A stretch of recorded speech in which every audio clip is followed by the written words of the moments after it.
Hello बच्चों, स्वागत है मेरे नए वीडियो में। और आज के इस वीडियो में हम लोग क्लास 12 मैथ एनसीईआरटी की बुक का लेक्चर नंबर 1 और 2 दोनों का एक साथ रिवाइज करेंगे। और हमने इस पूरे बुक को 6 पार्ट में डिवाइड कर दिया है। लेक्चर नंबर 1 और 2, लेक्चर नंबर 1 जो है संबंध और फलन, और लेक्चर नंबर 2 जो है इनवर्स त्रिकोणमितीय फलन है। इन दोनों से मिलाकर आपके एग्जाम में 10 नंबर के सवाल पूछे जाते हैं। और इन दोनों चैप्टर को हम लोग एक ही क्लास में आज खत्म करने वाले हैं। काफी शॉर्ट हम लोग पढ़ेंगे, लेकिन काफी कम समय में ही पूरे चैप्टर को हम लोग कवर करने वाले हैं। तो चलिए, अब आपके पास टाइम तो है नहीं, तो इसीलिए हम लोगों ने ये डिसाइड किया है कि सारे चैप्टर को काफी विस्तार से तो नहीं, थोड़ा थोड़ा करके हम लोग एक ही शॉर्ट में दोनों चैप्टर को कंप्लीट करेंगे। ठीक है, तो चलिए हम लोग स्टार्ट करते हैं लेसन नंबर 1, जिसका नाम है संबंध और फलन।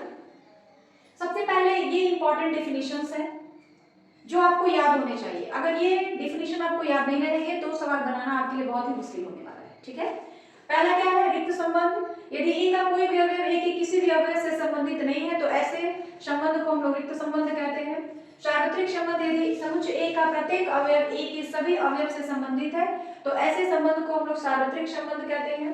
स्वतुल्य संबंध। यदि आर स्वतुल्य होता है, यदि आर एक संबंध है, स्वतुल्य होता है यदि a, a belong to R, समेत a, b belong to a के लिए a, b belong to a के लिए a b belong to R तथा b a belong to R। मतलब अगर 1 और 2 R में है तो 2 और 1 यानी उसका उल्टा भी R में होना चाहिए, तभी वह संबंध जो होगा सममित होगा। संक्रामक के लिए 3 नंबर लिए जाते हैं, 1 2 3 या a b c। A B C belong to A के लिए ए कॉमा बी आर में हो, बी कॉमा सी आर में हो, ए कॉमा सी आर में हो, तो हम कहते हैं कि वह संबंध जो है संक्रामक है। तुल्यता संबंध क्या होता है? कोई भी संबंध है यदि वह स्वतुल्य, सममित और संक्रामक तीनों है तो उस संबंध को हम लोग तुल्यता संबंध कहते हैं। ठीक है, उसके बाद फलन क्या है? यदि दो संबंध है, मतलब दो समुच्चय है ए और बी, ए के प्रत्येक अवयव का बी में हमको प्रतिबिंब प्राप्त हो रहा है। ठीक है, अगर आप जो हमारा डायग्राम है उससे समझना चाहते हैं तो मान लीजिए इस तरह का है 1 2 3 ए बी सी, तो 1 का ए से, 2 का बी से, 3 का सी से, इस तरह की व्यवस्था है। मतलब समुच्चय ए और बी दो समुच्चय है, ए के प्रत्येक अवयव का प्रतिबिंब बी में प्राप्त होता है, तो ऐसे संबंध को हम लोग कहते हैं कि यह एक फलन है। और ए के प्रत्येक अवयव का प्रतिबिंब बी में नहीं मिलता है तो हम लोग कहते हैं कि यह संबंध नहीं है। ठीक है, उसके बाद फलन कितने प्रकार के होते हैं? अंतःक्षेपी। ए के प्रत्येक अवयव का प्रतिबिंब जो हो बी में प्राप्त हो, लेकिन बी में कोई ना कोई एक ऐसा अवयव होना चाहिए जिसका हमको ए में पूर्व प्रतिबिंब न मिलता हो। इसके सारे अवयवों को हम लोग पूर्व प्रतिबिंब कहते हैं और इसके सारे अवयवों को हम लोग प्रतिबिंब बोलते हैं। तो अगर ए के प्रत्येक अवयव का प्रतिबिंब बी में है तो यह फलन है, और अगर ऐसा नहीं होता है तो फलन नहीं है। अंतःक्षेपी, ए के प्रत्येक अवयव का प्रतिबिंब बी में मिल रहा है लेकिन बी का कोई ऐसा अवयव है जिसका पूर्व प्रतिबिंब ए में नहीं है, तो उसको हम लोग कहते हैं कि यह फलन जो है अंतःक्षेपी है। आच्छादक फलन, ए के प्रत्येक अवयव का प्रतिबिंब बी में प्राप्त होता है और बी के प्रत्येक अवयव का पूर्व प्रतिबिंब ए में रहता है, तो इस तरह के फलन को हम लोग आच्छादक फलन कहते हैं। एकाकी आच्छादक, यदि fx1 बराबर fx2, x1 बराबर x2, x1 बराबर x2 होगा यहाँ पे, for all x belong to A, तो वह फलन जो होता है एकाकी आच्छादक होता है, सॉरी एकाकी फलन होता है। एकाकी आच्छादक वही सेम चीज जो एकाकी फलन में होता है एकाकी आच्छादक में भी होता है। बहु एकाकी फलन का मतलब हो गया fx1 not is equal to fx2 but x1 not equal to x2। देखिए एकाकी फलन जो है, एकाकी आच्छादक फलन जो है, उन दोनों के लिए कंडीशन सेम है, शर्त सेम है, लेकिन बहु एकाकी के लिए फलन जो है शर्त जो है वो अलग हो जा रहा है। ठीक है, तो ये सारे डेफिनेशंस थे लेसन नंबर 1 के लिए जो आपको याद होने चाहिए, तभी आप सवाल को कर पाएंगे। अब हम लोग एक दो एग्जांपल करके देखेंगे कि किस तरह के सवाल इस चैप्टर से एग्जाम में पूछे जाते हैं। ठीक है, अब हम लोग एक उदाहरण देखेंगे और यह उदाहरण देखिए, दिखाइए कि पूर्णांकों के समुच्चय में R A, B belong to Z cross Z such that A minus B को विभाजित करता है, एक तुल्यता संबंध है। हमने आपको पहले ही बताया यहाँ पे Z नहीं रहेगा, क्रॉस नहीं रहेगा, कॉमा नहीं। ठीक है, हमने आपको पहले बताया कि तुल्यता संबंध वो संबंध होता है जो स्वतुल्य भी हो, सममित भी हो और संक्रामक भी हो। तीनों अगर है तो उस संबंध को हम लोग तुल्यता संबंध कहेंगे। ठीक है, तो इस सवाल को हम हल करने के लिए क्या करेंगे, कोई भी अवयव स्वतुल्य के लिए क्या होता है, ए कॉमा ए। अगर आप ए और बी सी लेते हैं तो एक्स वाई जेड लेते हैं तो x comma x belong to z इस तरह होना चाहिए। तो इसको हम लोग हल कैसे करेंगे, देखिए माना कि x बिलोंग टू z, देखिए एक तो a ही ले लीजिए, a बिलोंग टू z। ठीक है, तो a बिलोंग टू z का मतलब है, देखिए इस तरह से ये जो फलन संबंध दिया है ना a b belong to z, तो हमने यहाँ पे केवल ले लिया है a belong to z such that z such that a minus b को विभाजित करता है। सवाल में कुछ दिक्कत है, a माइनस बी को 5 से विभाजित करता है, a माइनस बी को 5 से विभाजित करता है, यहाँ पर ये चीज छुड़ा हुआ है। ठीक है, z such that a minus b को 5 से विभाजित करता है, एक तुल्यता संबंध है। तो हमको तीनों दिखाना पड़ेगा कि यह संबंध स्वतुल्य भी है, सममित भी है और संक्रामक भी है। ठीक है, और इस तरह के सवाल हर साल पूछे जाते हैं, इस तरह का सवाल हर साल पूछा जाता है। ठीक है, ये सवाल 2024 में पूछा गया है। तो a बिलोंग टू z, जब हमने a बिलोंग टू z ले लिया तो हम लोग क्या लिखेंगे, z सच दैट क्या है, a माइनस b को 5 डिवाइड करता है, यानी a माइनस a को 5 से विभाजित करता है। जो दिया गया है वो सवाल में वही लिखेंगे हम लोग, कुछ अलग से नहीं लिखेंगे, विभाजित करता है। सच है, क्योंकि जीरो आ जाएगा, a माइनस ए या b माइनस बी या c माइनस सी जीरो आ जाएगा, तो जीरो तो 5 से विभाजित, जीरो को 5 विभाजित करता ही है। अतः संबंध स्वतुल्य है, स्वतुल्य है। इतनी बात समझ आ गई। ये पहला हमने सिद्ध कर दिया कि जो संबंध है हमारा वह कैसा संबंध है, स्वतुल्य संबंध है। अब हमको दिखाना है कि जो संबंध है वह सममित भी है, तो उसके लिए दो अवयव लेने पड़ते हैं। दूसरा, माना कि सममित के लिए, आप चाहे तो लिख सकते हैं सममित के लिए, सममित के लिए इस टाइप के सवाल आते हैं, इसलिए हम ये बता रहे हैं। ठीक है, a comma b belong to z such that z a minus b को 5 से विभाजित करता है, विभाजित करता है। समीत के लिए क्या होना चाहिए कि a minus b belong, a minus b जो है जेड में है तो b माइनस ए भी, मतलब a कॉमा b अगर जेड में है तो b कॉमा ए भी जेड में होना चाहिए। ठीक है, तो इसको हम कैसे करेंगे, देखिए a कॉमा b का मतलब हो गया a माइनस बी, तो हम लोग लिखेंगे, ये तो वही चीज हो गया। अब आपको दिखाना है कि b कॉमा a को 5 से विभाजित करता है। ठीक है, तो हम लोग इसको ऐसे करेंगे, देखिए माइनस a माइनस बी था ना, हम लोग माइनस कर दिए तो क्या हो जाएगा, b माइनस ए को 5 से विभाजित करता है, विभाजित करता है।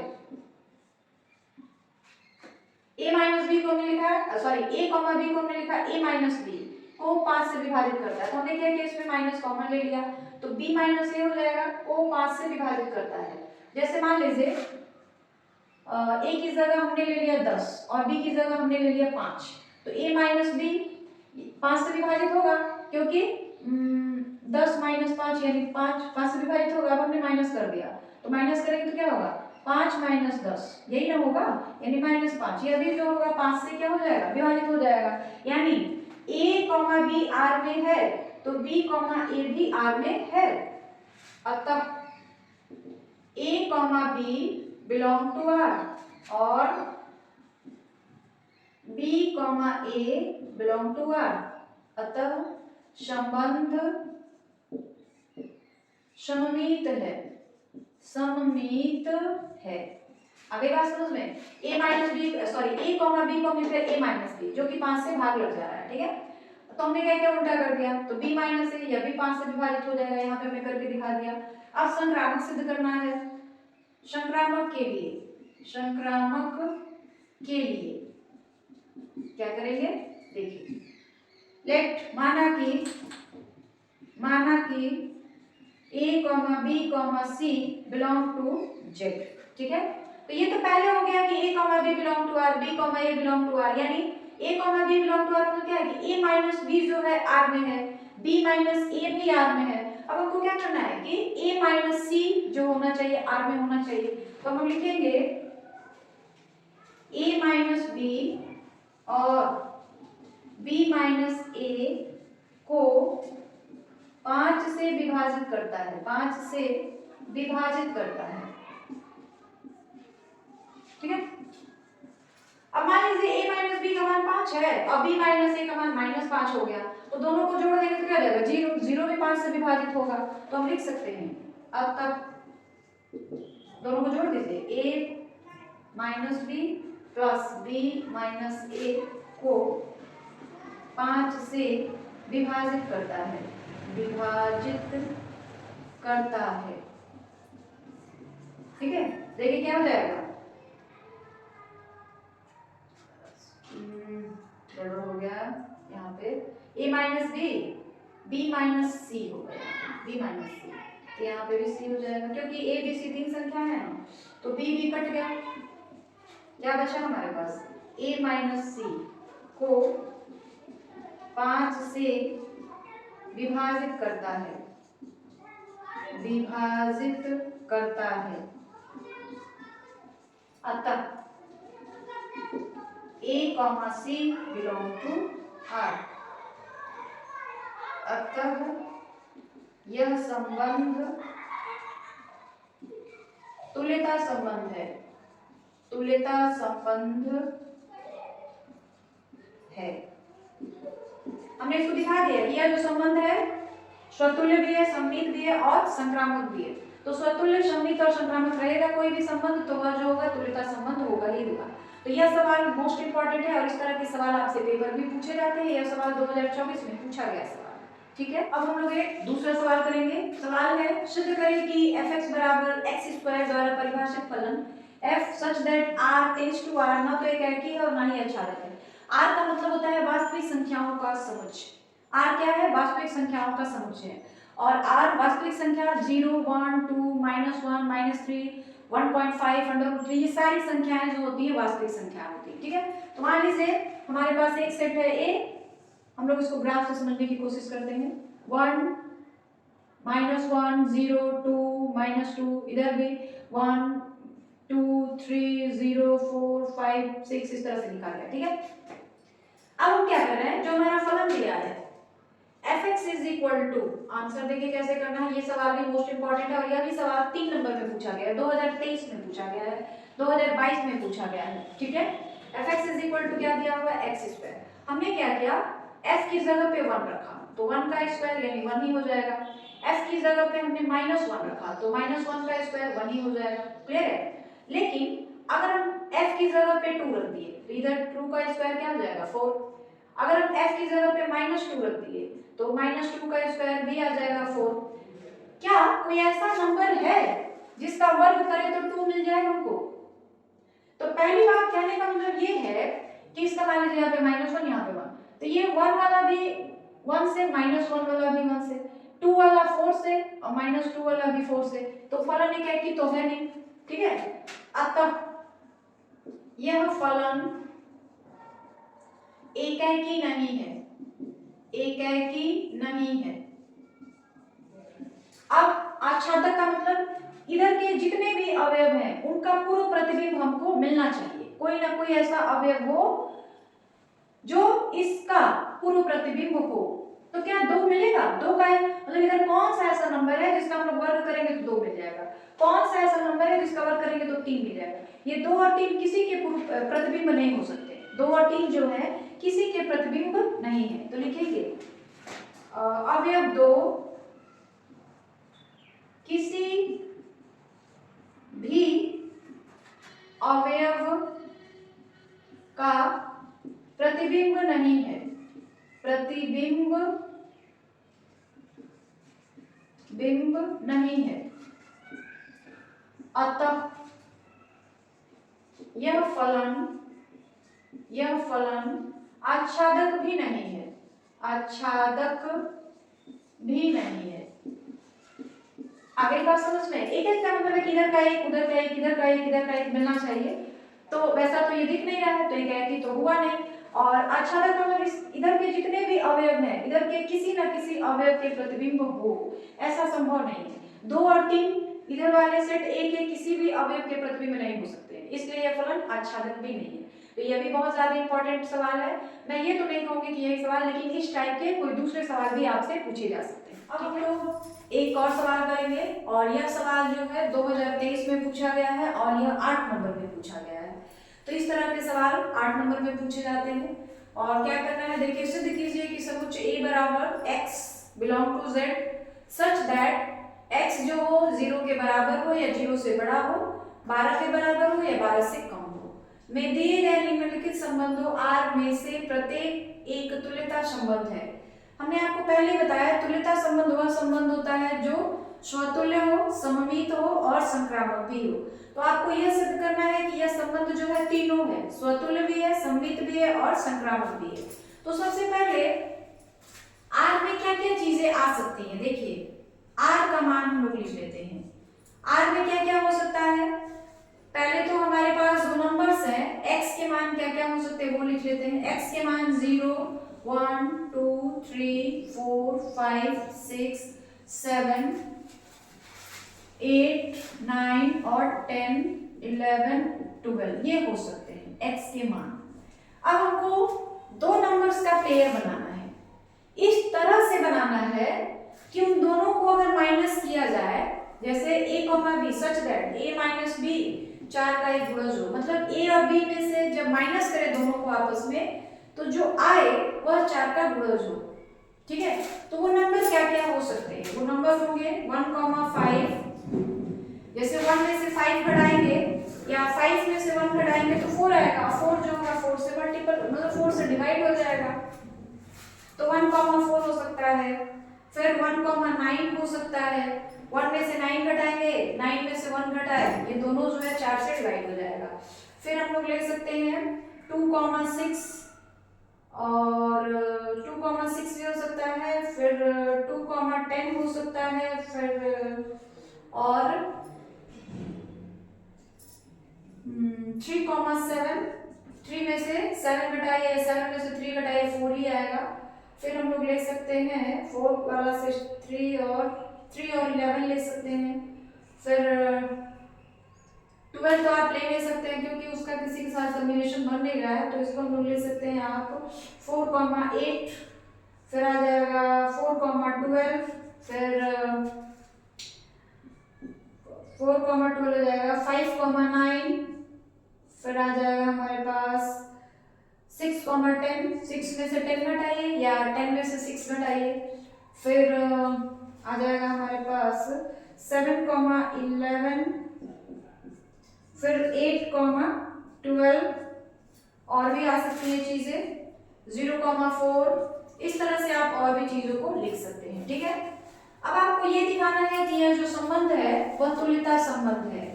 तो स्वतुल्य के लिए क्या होता है, पहला हम सिद्ध करेंगे स्वतुल्य के लिए, स्वतुल्य के लिए तो इसी में से हम एग्जांपल ले लें, जैसे इसी में से हम ले लिया अगर फिर देखिए इसमें और भी चीजें हो सकती हैं, जैसे मान लो ना ये तो हो ही सकता है, और हम ये भी ले सकते हैं 0, 0, 1, 1, 2, 2, 3, 3, 4, इस तरीके से भी आप ले सकते हैं, क्योंकि 0, -0, 0 जो कि 4 का गुणज होगा, मतलब 4 से डिवाइड कर सकते हैं इसको आप। 1, -1 यानी 0, इसको भी आप 4 से डिवाइड कर सकते हैं। 3, -3 0, उसको भी आप 4 से डिवाइड कर सकते हैं। 4, -4 0, उसको भी आप 4 से डिवाइड कर सकते हैं। तो R के अंदर ये सारी चीजें आ सकती हैं। तो स्वतुल्य के लिए हम लोग क्या करेंगे, देखिए ये सारी चीजें ले लेंगे 0, 0, 1, 1, 2, 2 बिलोंग टू R। ठीक है, अतः संबंध हम लोग इसमें से दिखा देंगे स्वतुल्य है, स्वतुल्य है। सममित के लिए क्या होगा, सममित के लिए क्या होगा, देखिए मान लीजिए 1,5 बिलोंग टू R।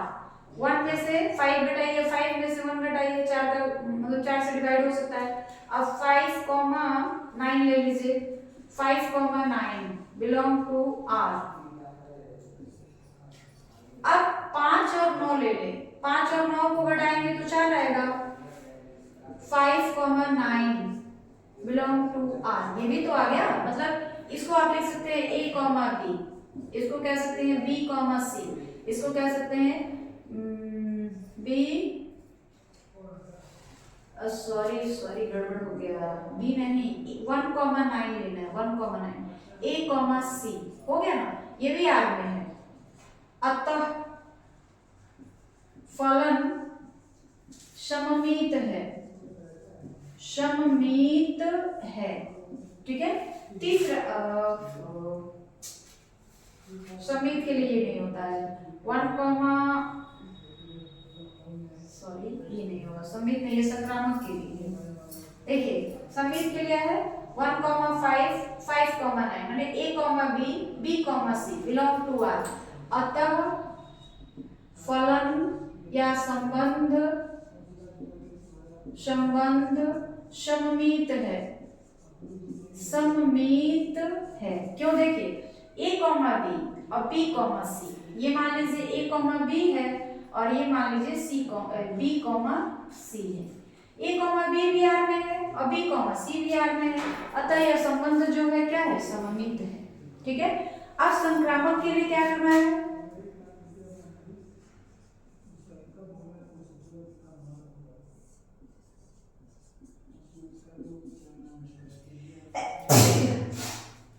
मान लीजिए 1,5 बिलोंग टू R, ये तो R में है ये, और 5,9 ये भी R में है।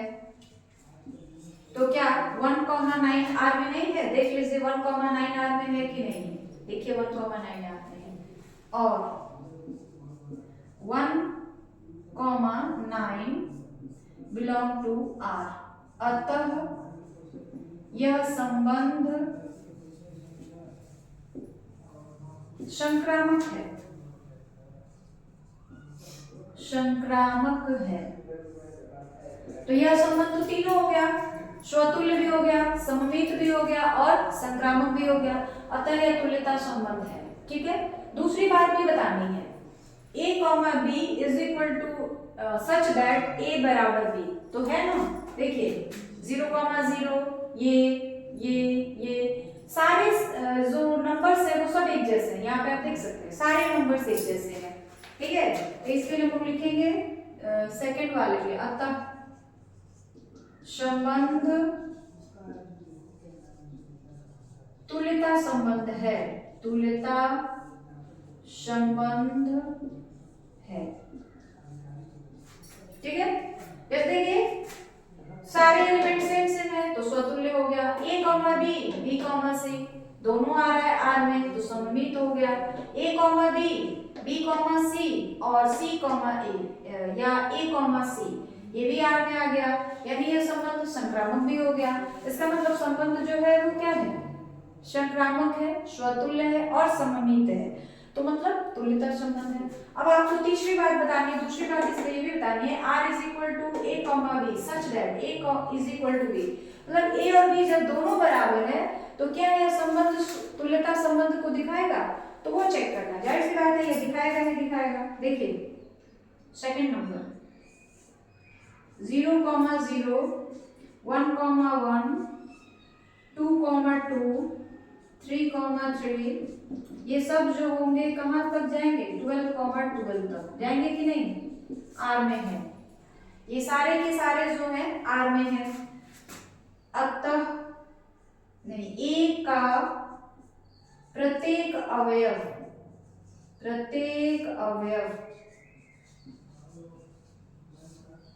A का प्रत्येक अवयव अपने बराबर है, अपने बराबर है। अतः यह संबंध स्वतुल्य है, स्वतुल्य है, ये तो हो गया, ठीक है। अब देखिए उल्टा करेंगे तो आप मान लीजिए यहाँ पे हम लोग लेंगे, इसी को ले लेते हैं 1, 1 तो ये a, हो गया। अब हम चाहे 1, 1 आगे मतलब उल्टा भी बराबर ही होगा। अगर 1, 1 है तो फिर 1, 1 इसका उल्टा भी तो बराबर ही होगा, क्योंकि a और b दोनों बराबर हैं। तो चाहे आप मान लीजिए ये पहला 1 है, ये दूसरा 1 है, तो उसको उल्टा भी करेंगे तभी भी तो वो बराबर हो सकता है। ठीक है, तो हम लिखेंगे a = b। अब तक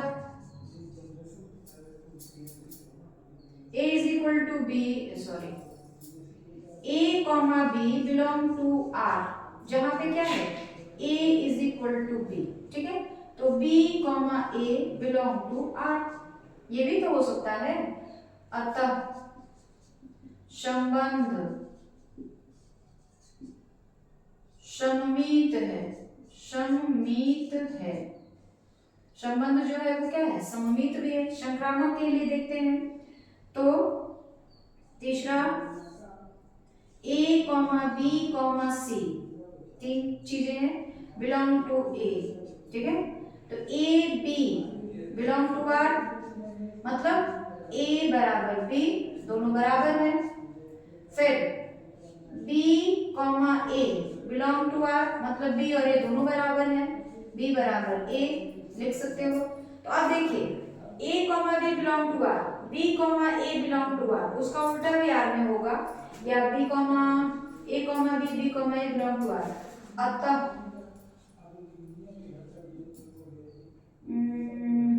a, b belong to r, यानी b बराबर है b, c लिखते हैं, b, c संक्रामक है ना, तो b, c belong to r, तो यहाँ पे b बराबर c हो जाएगा। अब a, c belong to r, अतः a, c। ठीक है, देखिए संक्रामक में क्या है, 3 चीजें होती है a, b और c। a, b belong to r, यानी a बराबर b, b, c belong to r, यानी b बराबर c, a, c भी r में होगा, यानी a बराबर होगा c के। अतः यह संबंध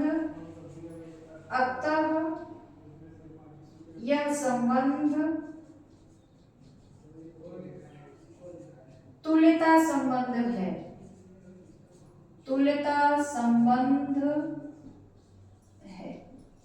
आई बात समझ में? यह सवाल जो है 8 नंबर में पूछा गया है, और इस तरह के सवाल ही पेपर में आते हैं। यह तो आपके लिए एक कहा जाए तो सैंपल है।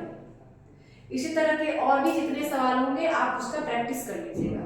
ये नहीं कि यही सवाल होगा, इस तरह के आप और दूसरे सवालों का प्रैक्टिस कर लीजिए, वो सारे सवाल जो होंगे आपके एग्जाम में आएंगे। ठीक है, तो आज के वीडियो में बस इतना ही। हमने शुरू में कहा था कि हम लोग लेसन नंबर 1 और 2 एक साथ रिवाइज करेंगे, लेकिन नहीं, हम आज लेसन 1 का रिवाइज किए हैं, कल हम लोग लेसन 2 जो है स्टार्ट करेंगे। ठीक है, तो लेसन 1 के लिए इतना ही काफी है।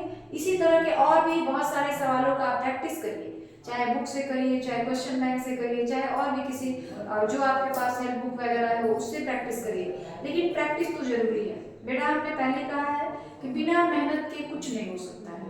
ठीक है, मेहनत तो करना पड़ेगा, और आपके पास तो टाइम है नहीं, आपको केवल पढ़ना है और पढ़ाई पे ही ध्यान देना है। ठीक है, और वीडियो के लास्ट में मैं यही कहना चाहती हूँ कि अगर आपको हमारे वीडियो अच्छे लगते हैं तो प्लीज हमारे वीडियो को ज्यादा से ज्यादा लाइक, सब्सक्राइब और शेयर करें।